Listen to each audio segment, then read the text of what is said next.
Machines. Everybody wants a piece of the American dream. American Dream Machines is rock and roll and beautiful cars. It was Hendrix, Born to Be Wild, and Heavy Metal Thunder. These were the designs of Harley Earl, a masterpiece grille. These are the cars that people dreamed about in the 50s, and they still dream about them today. True works of art on four wheels. Welcome to Car Heaven. The quality of our cars every year gets better and better, and this 4,000 square foot studio tells no lies. American Dream Machines was inspired by the fire-breathing big block designs of Duntop and Bill Mitchell. These were the baddest cars in 1967.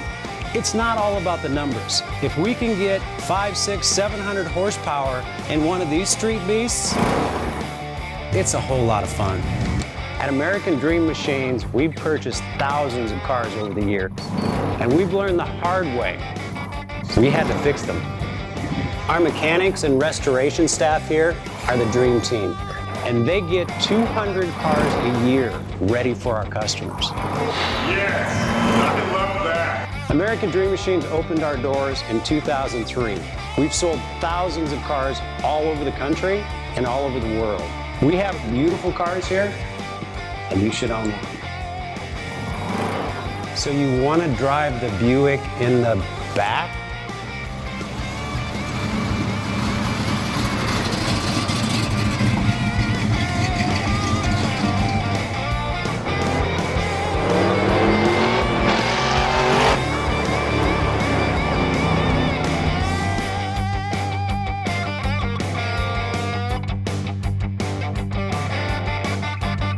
Just living the dream.